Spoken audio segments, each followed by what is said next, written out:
تازه خبر افغانستان په خپل دویمه شلوریزه لوبه د ویسټ انډیز سره نن د لوبې ډګر ته ښکته کیږي.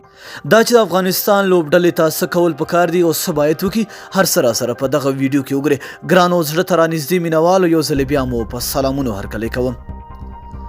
افغان لوبډله د ویسټ انډیز پر وړاندې له سخت حالت سره مخ ده ځکه لومړی په یو ورځنیو سیالیو کې وایټ واش ماته وخوړه او له هغه وروسته د شل ورځې لوبلړۍ لومړۍ لوبه یې هم وبایلله. ایوان لیوس او ویسټ انډیز توپ اچوونکي ویسټ انډیز ته په زړه پورې توپوهنه ور په برخه کړه. که په اوسني حالت کې وکتل شي نو افغان لوبډله تر ډیره باورمنه نه ښکاري. افغان لوبډلې ته پکار دی چې په شل ورځو لوبو کې خپله طبیعي لوبه وکړي او یو ځل بیا خپله وړتیا ښکاره او بریا خپله کړي. همداراز ویسټ انډیز به د تل په څېر هڅه وکړي چې تیزه لوبه وکړي او د شل ورځو لوبلړۍ هم په خپل نوم کړي. افغانستان که څه هم په تېرو لوبه کې پچه هم وګټله خو ګټې ترې پورته نه کړې شوه. په لګناو ښار کې د یو څه باران د ورښت امکان هم شته خو دومره نه چې لوبه له ځنډ سره مخ کړي.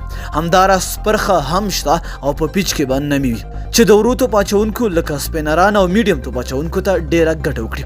دوی به د چټکو توپ اچوونکو په پرتله ډیر ګټور وي.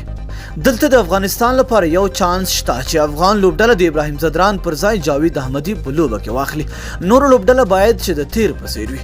د حضرت الله عزازي، نجیب الله ځدران، اصغر افغان او محمد نبي توپوهنه ډیره ښه ده خو ورو توپ اچوونکو ته پکار دی چې د ډیرو ویکټو ترلاسه کولو هڅه وکړي. چټک توپ اچوونکي هم باید په توپ اچونه کې نوښت وکړي.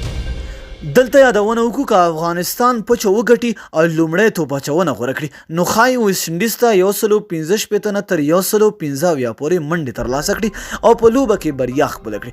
که چېرته ویسټ انډیز پچه وګټي او لومړی توپ اچونه غوره کړي نو ښایي افغانستان 140 نه تر 150 پورې منډې وکړي او ویسټ انډیز زیات هدف پوره او په لوبه کې بریا خپله کړي. نو دوستانو ستاسو نظر هم ضرور د لاندې په کمنټ کې راسره شریک کړئ. ویډیو د خپلو دوستانو سره هم شیر کړئ. تر بیا ښې چارې.